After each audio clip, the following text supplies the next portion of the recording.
théâtre. Depuis 2024, tu joues dans plusieurs villes de France ton spectacle sur scène qui s'appelle Dynastie. Et on se retrouve aujourd'hui pour ton premier roman, Brûle Bébé. Mais en fait, j'ai oublié le. Il est là. Protégé et tout, oui. c'est beau. Brûle Bébé, qui est sorti en avril aux éditions du Diable Vauvert. Est-ce que, pour commencer, déjà, tu veux tout simplement présenter ton livre ? Tout simplement. Alors, en fait, Est-ce que tu peux faire mon job ? Non, tout simplement. je rigole. J'ai appris que. Bon. T'as appris que quoi ? Vas-y, dis-moi. En fait, j'avais prévu de le faire moi-même, mais du coup, en parlant avec la personne de la Madeleine, apparemment, c'était. Ah ouais, je fais ça bien ? Moi, je peux le faire. Non, mais c'est parce que c'était le visage. Non, mais dis-moi, vas-y toi, et je complète s'il y a des trucs que je me dis. Lire la quatrième. Ah non, alors je vais le faire. Ouais, okay. Le livre, c'est l'histoire, c'est le parcours d'un enfant queer qui ne cesse de rester un enfant quand même, même si on le voit grandir effectivement sur plusieurs années.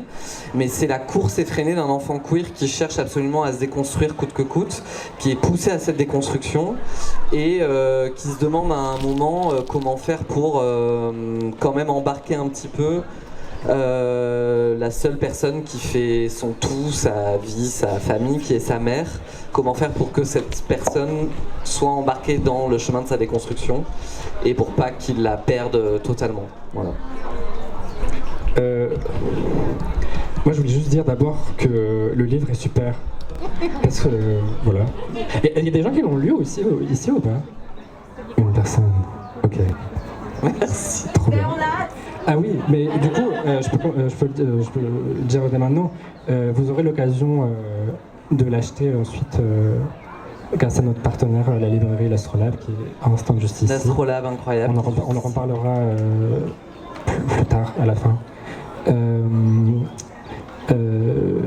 Oui, je voulais dire que du coup, il y a une fluidité de lecture qui fait qu'on peut se dire que c'est quand même un petit morceau, quoi, quand on le voit.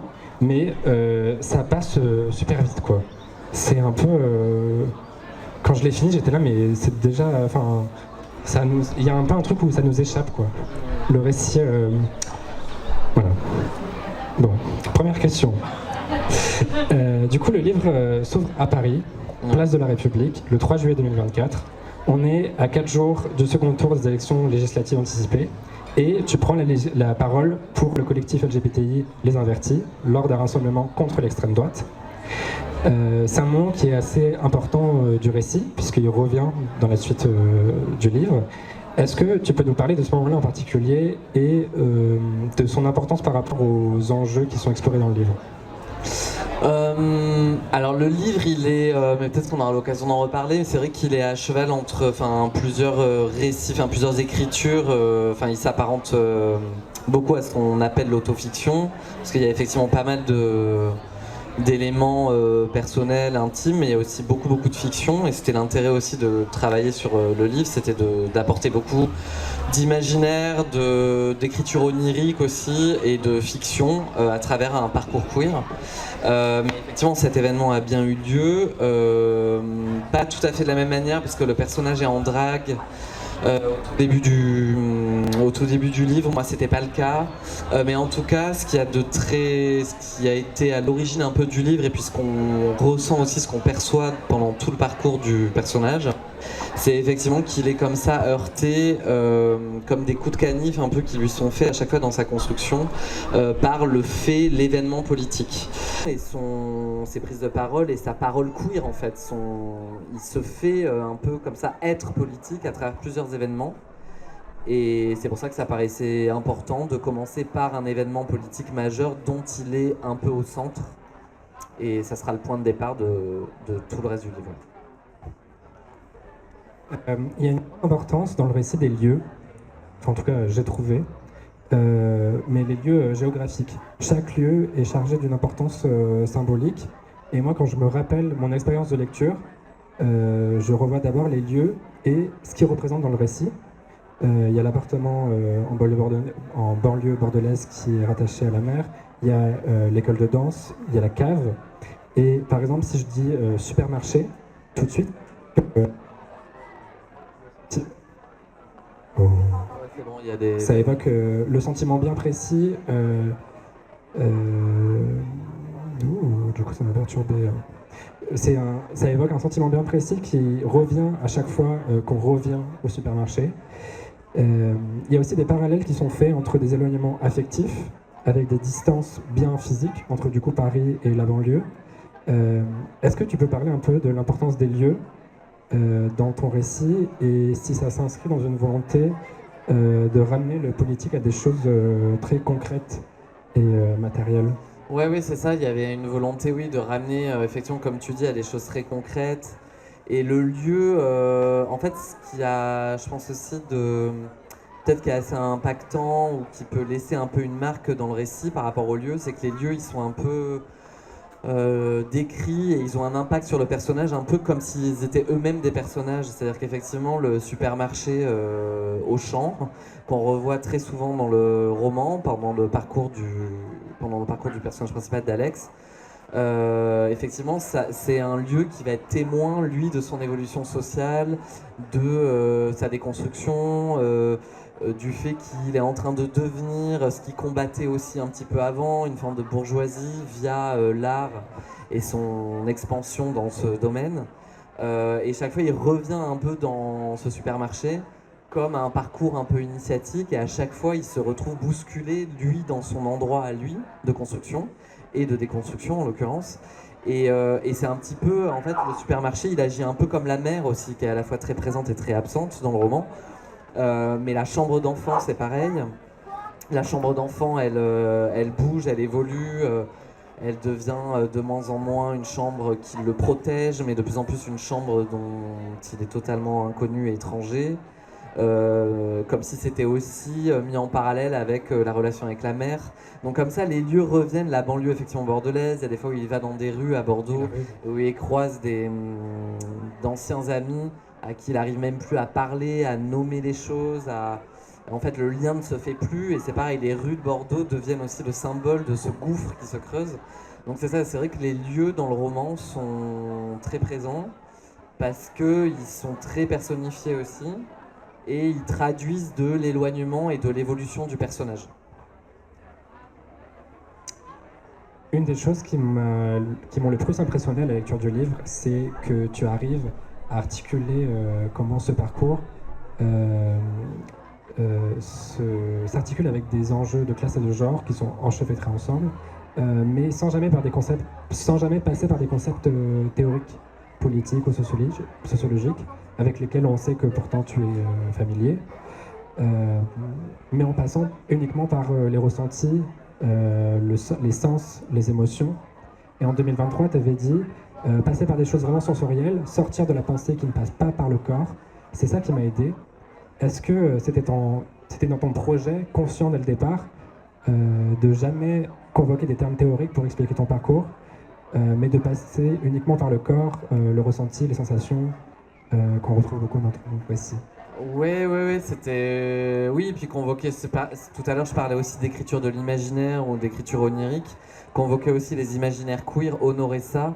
Oui, ça a été tout de suite, et donc la fiction aussi, ça a été tout de suite au cœur de la démarche parce que je trouve en fait qu'on s'appuie beaucoup. Quand on est queer, on a besoin, et c'est un besoin qui est nécessaire et que je comprends et que moi-même j'embrasse avec plaisir et tout, mais on a besoin beaucoup de s'appuyer sur de la pensée, sur du concept, sur des gens qui ont théorisé, qui ont écrit des essais, etc. Parce qu'on a été très longtemps dépourvu de ces concepts, donc on s'appuie très souvent là-dessus. En revanche, je trouve que c'est aussi essentiel de parler effectivement des émotions, de ce qui frappe au cœur, de ce qui bouleverse, parce que c'est comme ça que les identités aussi se construisent. On se construit à travers effectivement des douleurs, des joies aussi beaucoup, mais rencontrer une communauté, enfin il y a des choses, c'est très poreux, c'est très physique. Nos communautés, elles ont un rapport au corps voilà, elles placent le corps vraiment au centre des communautés. Et donc j'avais envie de sortir effectivement complètement de la théorie et plutôt d'honorer d'honorer l'imaginaire, d'honorer la performance, bon aussi le personnage est danseur, donc il expérimente beaucoup de choses sur scène, et puis ensuite il découvre le drag, mais donc c'est des rapports effectivement où la frontière enfin, le corps est constamment en train de déplacer certaines frontières, de questionner l'intime et la relation extérieure, ou l'intérieur et l'extérieur en permanence. Et le drag, c'est aussi ça, c'est pile à la frontière entre les deux, entre le don, où il y a beaucoup de dons de soi qui est fait, et puis on convoque aussi les gens à venir explorer avec nous peut-être des démarches ou des recherches ou des questionnements très intimes, très personnels. Et du coup, j'avais envie d'honorer ça, et je trouve qu'on le fait pas assez. Enfin, on s'appuie très souvent sur du théorique et parfois peu en termes de littérature en tout cas. Et pour ce qui est de la littérature queer, s'il faut la nommer comme ça, mais sur plutôt du sentiment et du corps, de la chair. Comment est-ce que nos identités ont un impact sur plastique et physique et esthétique sur nos chairs et nos corps. Ouais. C'est ça, tu décris beaucoup les sensations physiques. Drag Race est mentionné très rapidement dans le livre, et c'est exprimé que le choix d'y participer s'est fait surtout pour se rapprocher de la mère, la rejoindre dans un cadre qu'elle connaît, qui est la télévision, les émissions télévisées. Et pour ce livre, quand le projet de l'écrire est né, tu as décidé de l'écrire pour les autres d'abord, ou pour toi? Oh là là. Je crois, mais comme mes spectacles et tout, c'est les deux. C'est vraiment les deux, et je pense que si l'un des deux... il faut un bordel. C'est incroyable. On peut leur demander de se taire. Excusez-moi. Excusez-nous.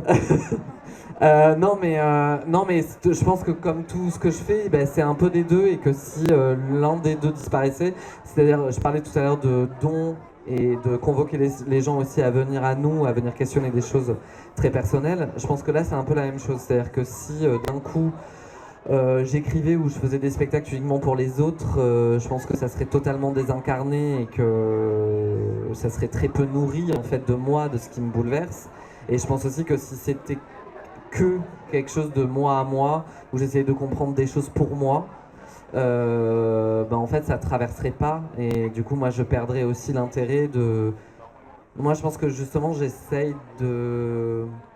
Pour répondre à la question, j'essaye, je pense, de partir de choses qui me bouleversent, et de poser la question aux gens, et qu'il y ait une forme d'universalité ou de commun qui se crée dans les choses qui, moi, peuvent me bouleverser, et qu'on se questionne un peu sur les mêmes choses, et que parfois on crée aussi du commun et un langage aussi commun.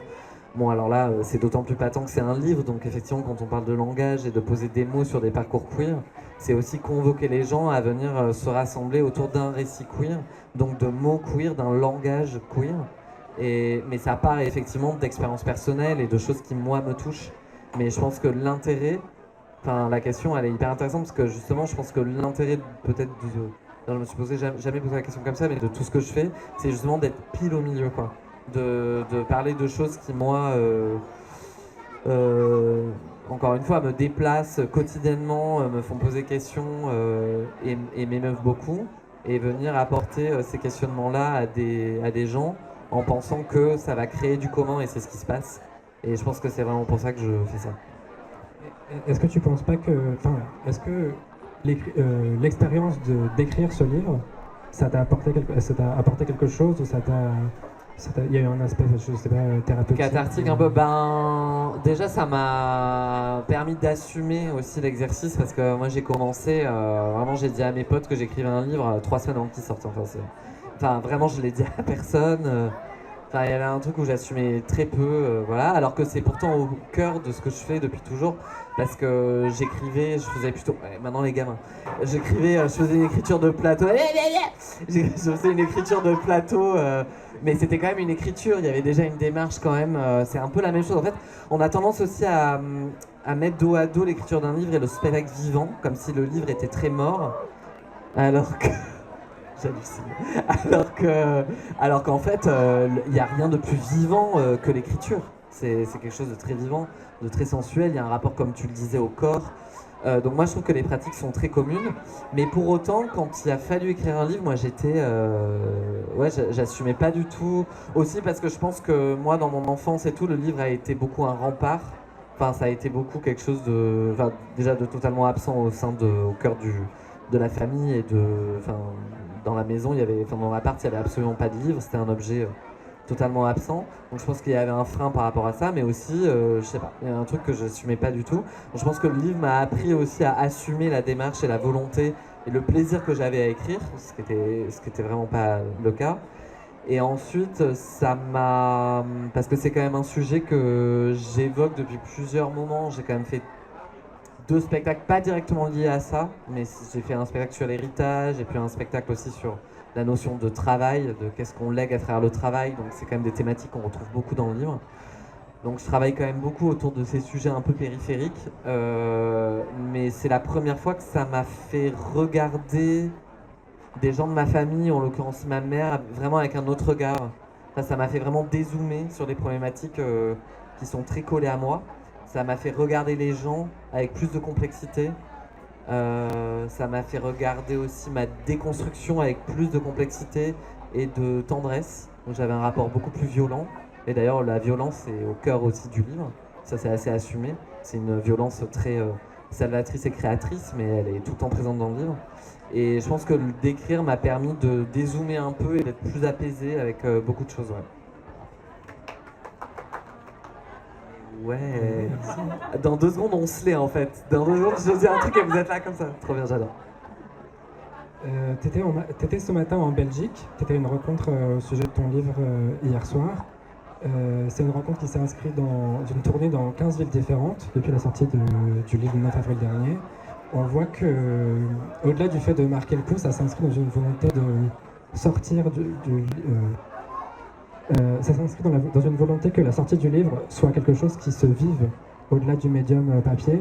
Est-ce que depuis le début de cette tournée, qui est déjà bien entamée, il y a eu des retours qui t'ont marqué ou qui t'ont surpris, et est-ce que tu peux nous en parler? Oui, tout de suite, c'était posé la question parce qu'il y a plein d'auteurs qui font pas de rencontres.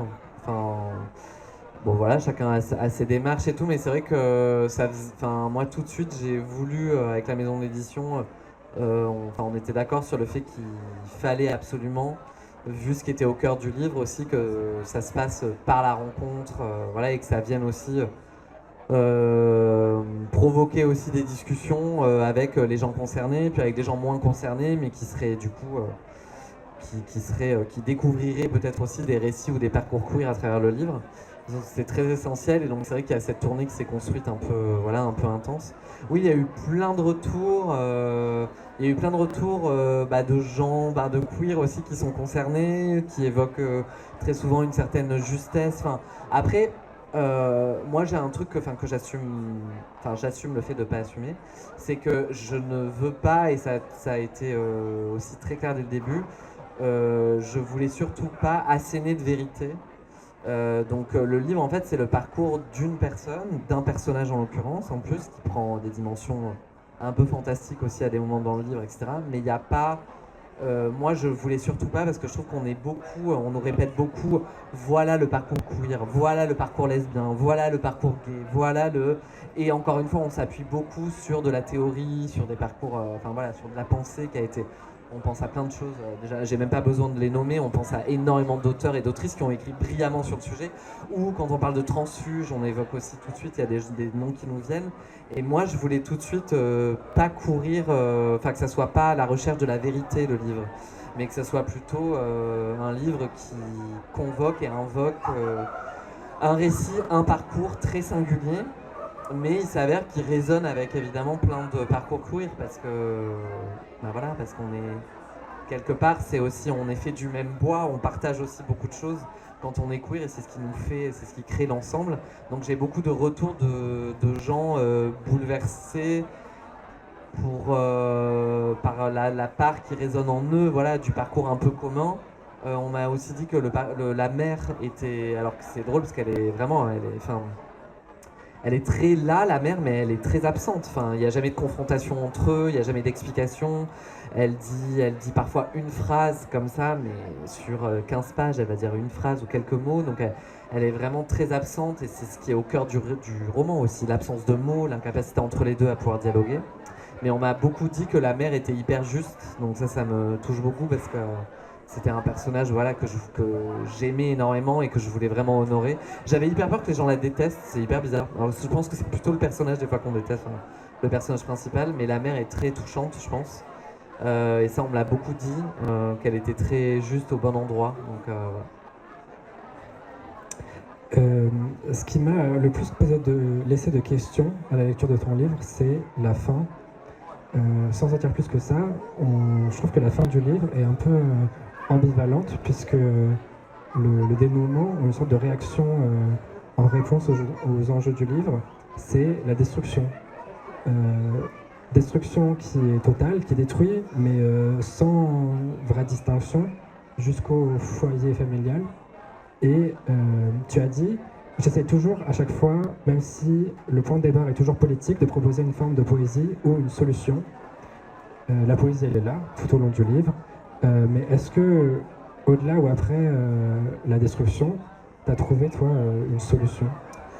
Bah, la solution, enfin, ce qui est proposé dans le livre, c'est que la métamorphose, la mue, la déconstruction, elle ne cesse jamais. C'est pour ça qu'effectivement, la fin est très ouverte. Parce que, bah, encore une fois, on parlait de quête de vérité, mais ça va un peu avec l'idée d'une fin. J'avais pas envie d'imposer une fin. Enfin, je fais bien ce que je veux. Si j'avais voulu faire une fin très nette, ça m'aurait pas posé de problème de le faire. Mais ce que je veux dire, c'est que j'aime aussi penser que dans les parcours queer, enfin, en tout cas, moi, c'est comme ça que c'est ce que je me souhaite, en tout cas. Et c'est un peu ce que je souhaite quand même à tout le monde, c'est de jamais laisser les gens nous essentialiser, nous définir, même si la définition des fois elle peut être confortable, que jamais on nous limite et on limite nos transformations et nos mues ou voire nos mutations. Et donc la fin du livre, c'est ce qu'elle propose. Elle propose une fin très ouverte, effectivement, où le personnage est en train de se transformer. Alors au milieu d'un chaos et de beaucoup de destruction, c'est clair. Mais elle est aussi quand même un peu heureuse. Enfin, la fin, elle est aussi annonciatrice de lendemains où vraiment tout est possible. Où il embarque sa mère avec lui, où il la perd pas totalement, où dans la déconstruction, il en est aussi pas au même endroit au début et à la fin du roman. Il a beaucoup évolué, lui, dans sa pensée. Donc c'était ce que je voulais proposer aussi, une fin qui ne mette pas de point final à la métamorphose. Et donc c'est pour ça que je l'ai faite ouverte comme ça, ouais.